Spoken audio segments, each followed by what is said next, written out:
also hear from Julie Frumin, who works as a family therapist. And he's going to deal with the other side too, the how it impacts human relationships and how we find satisfaction even in the midst of technology. Hello, everyone. So my name is Julie Frumin. I'm a licensed marriage and family therapist. I'm in private practice in Westlake Village, and then I know Lindsay because I'm also the mental wellness expert at the Center for Health and Wellbeing at the Four Seasons Westlake Village. It's a real big mouthful. My talk today is about sustaining mental well-being in the age of technology. I started seeing teenagers in 2008, and then I've had 2 kids of my own since then. My son is 10, my daughter is 7. So over the course of doing this work in my private practice, I've seen a lot of young people. I've seen a lot of Gen Z. And then in the work that I do at the hotel, I've seen a lot of midlife people, so people like myself in their 40s and 50s, navigating jobs, marriages, children, aging parents. And over the years, I've really come to notice as technology has become more and more pervasive in our lives, that more of my conversations with my clients end up there. And so I end up asking, teenagers, 20-somethings, hey, so, I hear that you're lonely, or I hear that you're really struggling. You feel like you don't have much connection with people, or I hear that you are really self-critical. Can we talk a little bit about what you're doing during the day? And oftentimes I hear, I'm spending this many hours in bed on my phone, or I'm, but that's not, it's not bad. It's what I like, and it's what I want to do. So that's interesting to think, okay, well, how am I as a therapist supposed to help somebody who is feeling really bad about themselves if they're spending 6 hours a day looking at beautiful people? Or how am I supposed to help somebody perhaps more in my age bracket improve their marriage or improve their relationship with their children if the entire time that they're home, they're on their laptop, iPad, and phone? So it makes it really difficult. And so over the years, I've just noticed more and more that my conversations have become about how do we live in this world and stay human and stay connected and stay happy, and not like woo bottles and boats happy, but like feeling like we have a sense of connection, and then also meaning. This meaning is really important, and then purpose as well. Like, what are we here for? What really matters when we put our heads down at night? Like, how do we assess that we're doing in our world?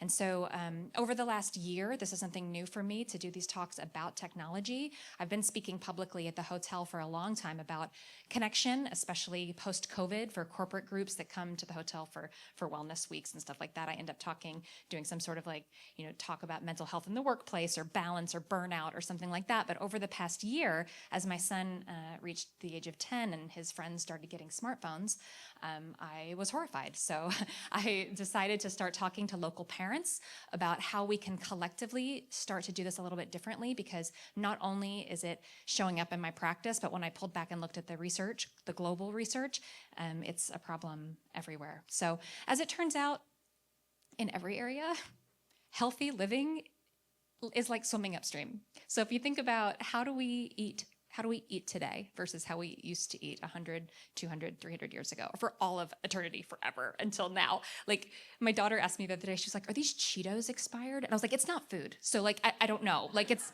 you're safe. So then also too with exercise, we used to not have to go to these places and put on spandex and do this thing. Like, we just moved because our lives demanded movement. And the same is true for connection. We actually look around, people sitting in dining halls are quiet. They're not talking, So that's why this was so extremely important to me, to start to bring about community events where we sit and talk to each other. Listening to somebody rant about something for 20 seconds is not the version of somebody that I want to ever hear. It doesn't invite empathy. It really divides. So really, to live in a healthy way, we have to sort of shake off a little bit of the modern day culture in all ways. And it's not easy. What we know now, and this is dark, this portion is a little bit dark, but necessary. This is what I wanted to show parents. So if you look at this graph here, it goes from 2001 to pre-pandemic 2018. I wanted to make sure that we were doing pre-pandemic data so nobody could blame the pandemic on the mental health crisis of our youth. These 4 lines here are suicides, completed suicides, self-poisonings that sent people to the ER, major depressive episodes, and depressive symptomology beginning in the year 2012, which is the year that the majority of teenagers were using social media daily and the majority of Americans had a smartphone. So it became necessary and almost like, part of the way that teenagers lived. So this is from 10 to 14-year-old girls, 10 to 14-year-old girls. So it's from the CDC, just in case you're looking for, people at first were like, this can't be true. It is, and it got worse during the pandemic. So anything that's affecting our most vulnerable in this way, we have to look at not only for young people, but of course for young people, and also for ourselves. Why is that? What is happening here? Okay, hang on. I'm using technology to make this thing work here. So the 2011 to 2019 stats, this is my last sort of dark moment. The ER admissions for self-harm tripled for 10 to 14-year-old girls. Suicide rate for 10 to 14-year-olds tripled, but for girls nearly quadrupled.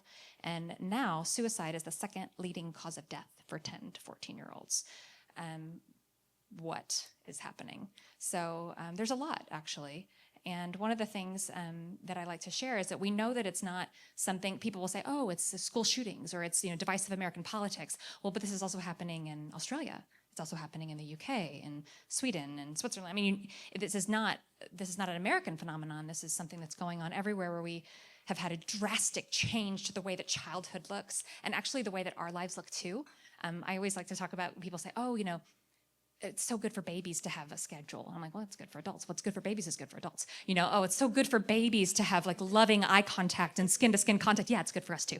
It's like, so anything that's affecting these people, these 10 to 14-year-olds and, teenagers beyond and Gen Z broadly is also good for no matter what your age is. It's important to know.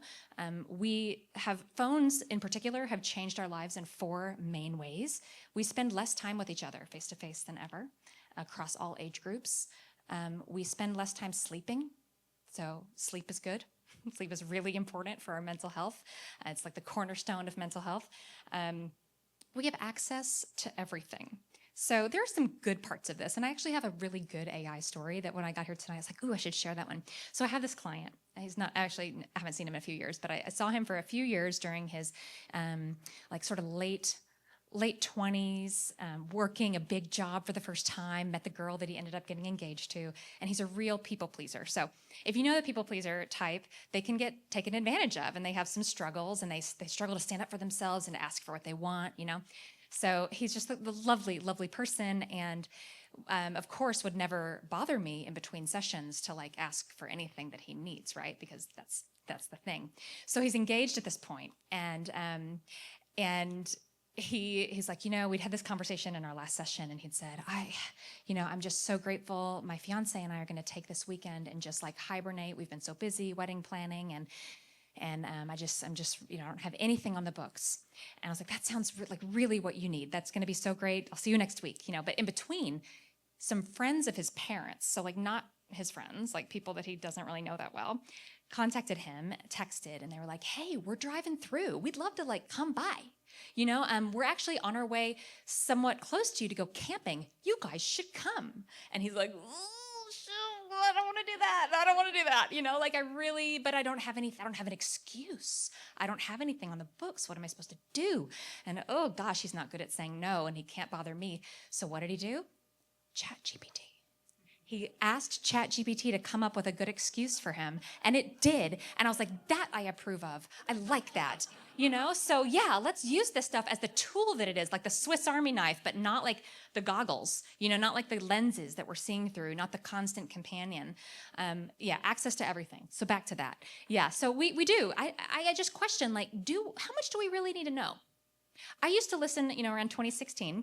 I think we all did. We all like upped our news content. It was not good for us as a whole. It was really, that's when I had a 3-year-old and an infant.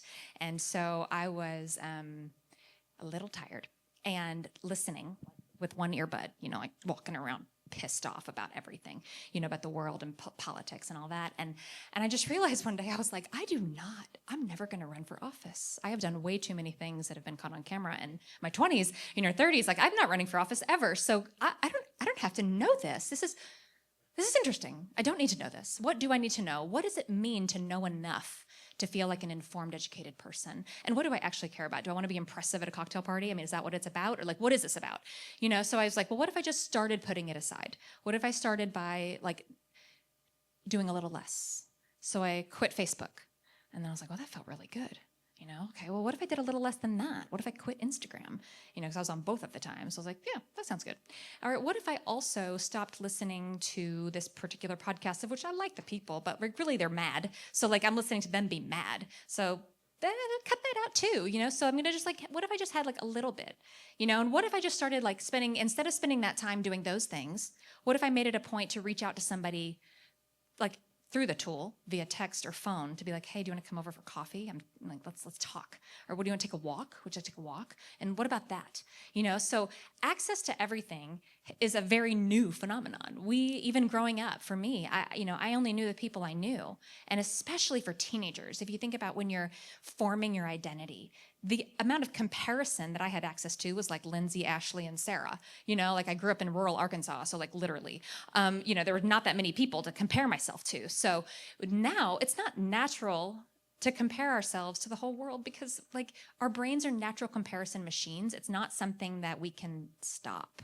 It's not like, oh gosh, I hate that I do that. Like, no, like, just the way that you're wired. Like, it's okay. Our brains are trying to make sense of the world at all times. But the more you look at, the more somehow we find ourselves to be not doing enough and feeling not so good about ourselves. And then the last thing is that we have less capacity for focus and attention. And this one worries me as an avid book reader. We're like reading less books than ever. That's concerning, something that takes a lot, like we have a lot of problems in our world today that need solving. And how are we going to do it if we can't stay on task for long enough to do it? And what happens is that, the more that you scroll in this infinite scroll format with 20-second clips, the more that your brain starts to anticipate 20-second clips.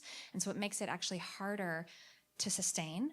So it's not just that you've got a vibrating, beeping, beep next to you, which of course is going to take your focus, but it's actually rewiring your brain with changing dopamine receptors. That's kind of like that's not the best thing. But I don't want to be totally doomsday here, but like we just need to be aware of that. For our youngest people, we need to be really, really careful and conscientious, and for ourselves as well. We just need to notice like what's pulling us out of the moment. Like if you're out with people that you love, are you being pulled out? And if so, by what, and how do we make changes to that? So we've got to reconnect. When I talk about connection at the hotel, I always talk about 3 different forms: connection to ourselves, connection of mind to body, and then connection to other people. So I think the connection to other people is kind of self-explanatory, but I like to break up connection to self from the connection of our minds to bodies. So, connection to self is really about hearing your own voice.